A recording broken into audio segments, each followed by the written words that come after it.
কেমন আছো তোমরা সবাই? আমি খুব ভালো আছি, বিন্দাস আছি। তো আজকে 11th এপ্রিল স্যাটারডে।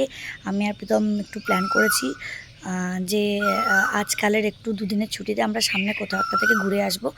অনেক দিন বাইকে করে একটু লং ট্রিপে যাওয়া হয়নি, বলতে পারো এটাই আমাদের বাইকে করে এতটা লং ট্রিপ যাওয়া। তো আমরা একদিনের ছুটিতে কাছাকাছি আছে কি বাঙালির একটাই জায়গা আছে ভাই, হুট করে একটু সমুদ্র দেখতে ইচ্ছে হলো। বিশেষ করে আমরা এই সাইডে যারা আছি, পূর্ব পশ্চিম মেদিনীপুর, যাদের মনে হবে একদিনে একটু ছোট একটা ট্রিপ হলে ভালো হয়, তাদের জন্য দীঘা হচ্ছে প্রপার প্লেস। তো সমুদ্র মানে আমরা এখানে দীঘাই বুঝি। তো একদিনের ছুটিতে দীঘার থেকে প্লেস ঘুরতে যাওয়ার জায়গা কিছু হয় না। তো আমরা ভাবলাম যে একদিনের ছুটিতে কাছাকাছি কোথায় যাব, তো একদিন একটু দীঘা ট্রিপ করে আসি বাইকে করে। বাইকে করে জার্নিটাই আসলে আমাদের মেন উদ্দেশ্য, যে একসাথে বাইকে করে যাব। তো এখন ঘড়িতে বাজে 5:30। তো আমরা রেডি হয়ে পড়েছি, 5-10 মিনিটের মধ্যে বেরাবো, বাইরেই কোথাও একটা ব্রেকফাস্ট সারবো। তো আমার এই ছোট্ট একদিনের ট্রিপটা আমি তোমাদের সকলের সাথে শেয়ার করব, আশা করছি তোমাদের ভালো লাগবে। আর যদি ভালো লাগে কি করতে হবে তোমরা সকলে জানো। তো ওকে, বেরানো যাক, স্টে টিউন। সকালবেলায় চারদিকের পরিবেশটা দেখো একবার, দুধারে সবুজ প্রাকৃতিক পরিবেশ, তার মাঝে রাস্তা ফাঁকা, আমাদের বাইক ছুটে চলেছে গন্তব্যের দিকে, চারদিকে ধানের ক্ষেত, এত সুন্দর লাগছে পরিবেশটা। সকালবেলায় যাচ্ছি বলে চারপাশে সেরকম কোনো ভিড়ভাট্টা নেই, দুধারে খালি সবুজ গাছের সারি, আর তার মাঝখান দিয়ে আমরা যাচ্ছি। পরিবেশটা এতটাই সুন্দর, এতটাই স্নিগ্ধ যে ফিলিংসটা বলে বোঝানো যাবে না। এটা আমাদের অনেক দিনের ইচ্ছে ছিল বাইকে করে কোথাও একটা লং ট্রিপে যাওয়া। এই জায়গাটায় আমরা দাঁড়িয়েছি ব্রেকফাস্টের জন্য, বেলদা পেরিয়ে সকাল সকাল এই একটা জায়গাতেই ওপেন হয়েছে। এখান থেকে ব্রেকফাস্ট করে তারপরে বেরাবো আবার সামনের দিকে। দেখতে দেখতে আমরা রাস্তা পার করে অলমোস্ট দীঘা বর্ডারে ঢুকেই গেছি। এই দেখো, দেখা যাচ্ছে বিশ্ব বাংলার গেট, আর আমি তত এক্সাইটেড হয়ে পড়ছি। আর এটা হচ্ছে জগন্নাথ মন্দিরের গেট। আমি লাস্ট যখন এসেছিলাম তখনও মন্দিরটা কমপ্লিট হয়নি, তো এই ফার্স্ট টাইম মন্দিরটা কমপ্লিট হওয়ার পর আমরা দীঘা আসছি। তো সকালবেলা বাইকে করে বেরাবার টাইমে আমি মন্দিরটার ভিউটা নিলাম। সত্যি বাইরে থেকে দেখতে এটা খুব সুন্দর লাগছে। তোমরা ভিউটা জাস্ট দেখো, এটা হয়তো তোমরা অনেকেই দেখে থাকবে যারা গেছো, আমি মন্দিরটা হওয়ার পর ফার্স্ট টাইম যাচ্ছি, তো খুব সুন্দর লাগছে বাইরে থেকে। দীঘাতে আমাদের স্টে হচ্ছে এই ভরপেট রিসর্টে, একদম মেন রোডের সামনে, একদম মেন রোড থেকে উঠবেন, একদম ফ্রন্টেই এই ভরপেট রিসর্ট। চলুন রিসর্টটা আপনাদেরকে একবার দেখিয়ে দিই। এর মধ্যে আছে ভরপেটের রেস্টুরেন্ট, এখানে লাঞ্চ ডিনার যা হয় এখানে এটাতে হয়। এদিকে গেলে হচ্ছে রিসেপশন, এখানে এক একটা করে এরকম রুম করা আছে, আর এক একটা রুমের এক একটা নাম আছে, যেমন এটা অতিথি। এই সাইডে গেলে সোজা সুইমিং পুল, রেস্টুরেন্ট, যেগুলো রুম। রিসর্টটা খুবই সুন্দর।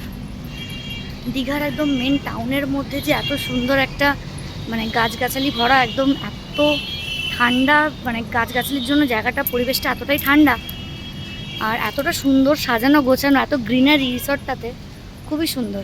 এখানে সুইমিং পুল আছে এই সাইডটাতে, আর এত রকমের গাছ আছে এখানে, আর আমি এমনিতেই হচ্ছে গাছপ্রিয়। এত সুন্দর, এত হরেক রকমের গাছ আছে, আমি জাস্ট ঘুরে ঘুরে শেষ করতে পারছি না। এখানে আবার একটা আছে, এটার নাম হচ্ছে অরূপ রতন। এভাবে এইদিকে আরও আছে, ওই সাইডটা এখন যাচ্ছি না, খুব রোদ আছে বলে।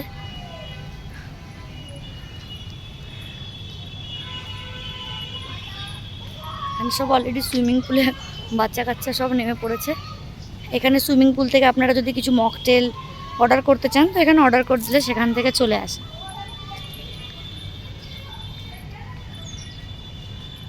এখানে অপরাজিতাগুলো জাস্ট একবার, এক একটা অপরাজিতা মনে হচ্ছে তুলে নিয়ে বাড়ি চলে যাই।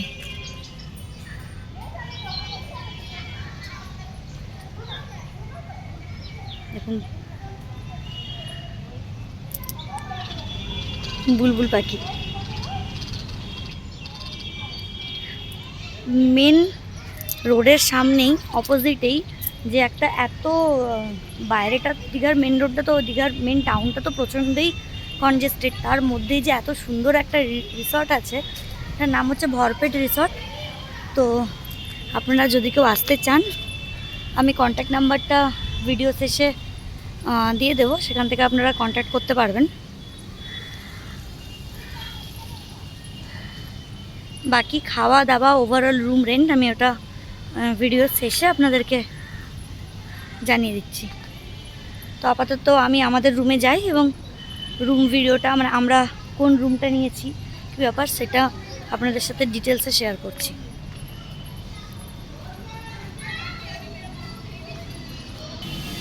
মানে গাছে আম ধরেছে, একবার দেখুন, একটা নয় অনেকগুলো গাছ। আবার এটা হচ্ছে রেস্টুরেন্টটা, এইটাতে আমরা থেকেছি অতিথি বলে রুম নাম্বার 3-এ। ঢুকলে এখানে একটা বাইরে সুন্দর দোলনা আছে, বিকেলবেলাটা এখানে বসে আরামসে চা খেতে খেতে সন্ধ্যাবেলা কেটে যায়।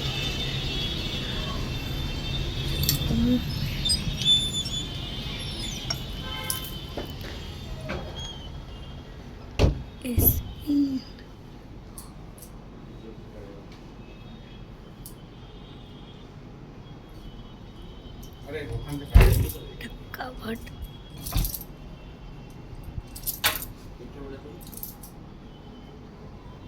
এই সাইডে আর একটা ছোট রুম।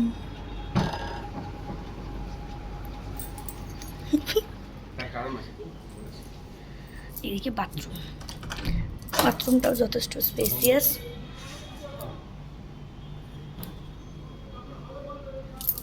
এখানে একটা বেসিন আছে বাইরের দিকে, এখান থেকে সুইমিং পুলটা দেখা যায়। তো ফ্রেশ হয়ে টাইম হয়ে গেছে এখন লাঞ্চে। তো আজকে লাঞ্চটা আমরা ভরপেটে নিজস্ব রেস্টুরেন্টেই করছি। তো যাওয়া যাক। ভরপেট রেস্টুরেন্টের ইন্টেরিয়ারটা আপনাদের সাথে শেয়ার করি। খুবই সুন্দর, খুব ওয়েল মেনটেন্ড, ওয়েল ডেকোরেটেড, আর সার্ভিস নিয়ে তো নতুন করে কিছু বলার নেই। এক কথায় ওভারঅল এক্সপিরিয়েন্স খুবই ভালো। আমার দুজনের ভেজ থালি, দই কাতলা,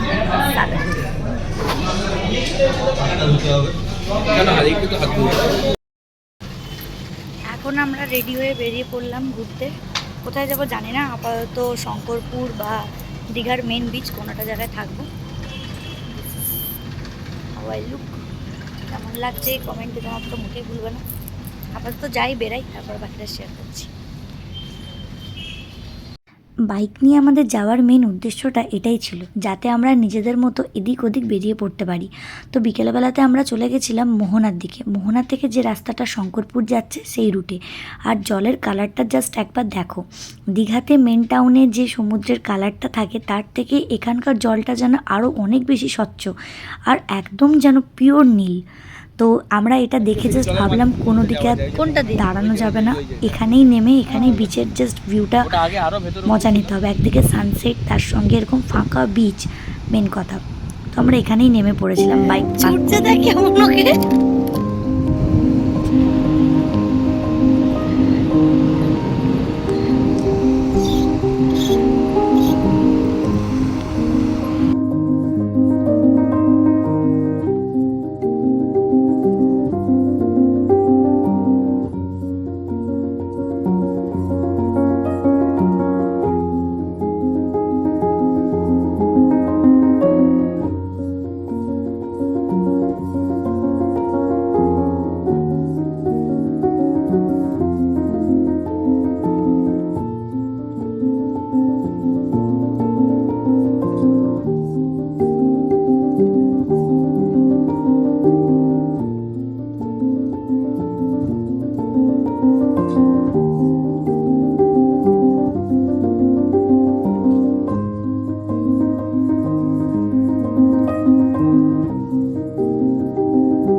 সানসেট, বিচ, পায়ে হেঁটে ঘোরা এর থেকে বেশি আর কি চাই।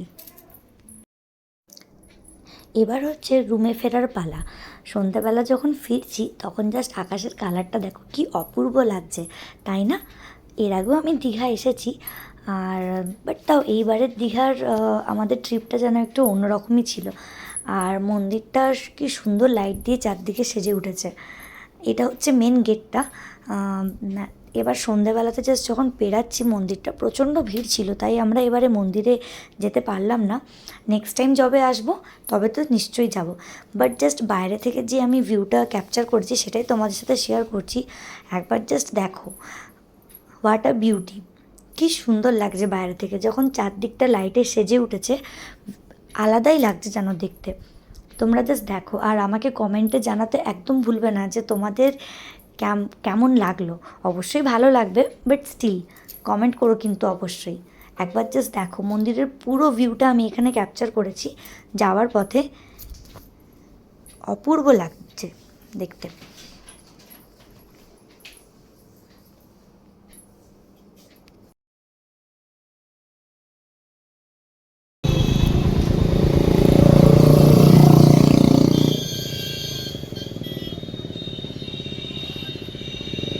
অ্যাজ ইউজুয়াল আমরা রাতের ডিনারটাও ভরপেট রিসর্টেই করেছি।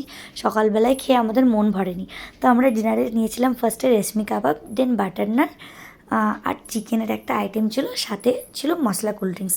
তো রাতের ডিনারটাও অ্যাজ ইউজুয়াল খুবই সুন্দর খেতে।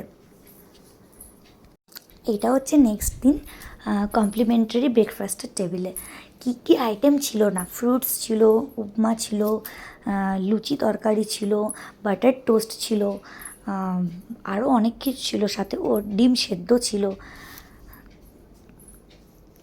এক এক করে তোমরা জাস্ট দেখো, আমি খাবারের কমপ্লিমেন্টারি ব্রেকফাস্টের লিস্টটা শেষ হচ্ছে না, আর একটা খাবার একটার থেকে বেটার ছিল। তো আমি বিশেষ কিছু নিইনি, কারণ ওই দিন আমাদেরকে ফিরতেও হতো। তা আমি মোটামুটি উপমা নিয়েছিলাম আর ফ্রুটস নিয়েছিলাম। আর এখানে যে বসে যেখানে কমপ্লিমেন্টারি ব্রেকফাস্টটা করবো, যেটা তার বাইরেটাও এত সুন্দর, খুবই কমফোর্ট। এই রিসর্টে খাওয়া দাওয়া ওভারঅল স্টে খুব কমফোর্ট। আজকে আমরা চেক আউট করছি রবিবার। কালকে অফিস আছে অ্যাজ ইউজুয়াল, আবার সেই একই লাইফ, এটা কেন হয়নি, ওটা কেন হয়নি। যাই হোক, ওটাই নর্মাল, ওটাই করতে হবে আপাতত। তো একটু তো মনটা খারাপ লাগছে, একটা দিন আসলাম, বেশ ভালোই মজা করলাম। তো আমি হোটেলের এই রিসর্টটার আর কি সমস্ত ডিটেলস কন্ট্যাক্টে শেয়ার করে দেবো। তো তোমরা যারা দীঘাতে মেন লোকেশন, মেন টাউনের মধ্যেই থাকতে চাও, তো তারা এখানে স্টে করতে পারো। খাবার দাবার ওভারঅল সার্ভিস খুবই ভালো। তো আজকের মতো ভিডিওটা এখানেই শেষ করছি। এখন যাব আবার রিটার্ন। তো দেখা হচ্ছে খুব তাড়াতাড়ি নেক্সট ভিডিওতে। আর এই ভিডিওটা যদি ভালো লেগে থাকে তাহলে লাইক, শেয়ার আর সাবস্ক্রাইব করতে একদম ভুলবে না। তো আজকের মতো এখানেই, টাটা।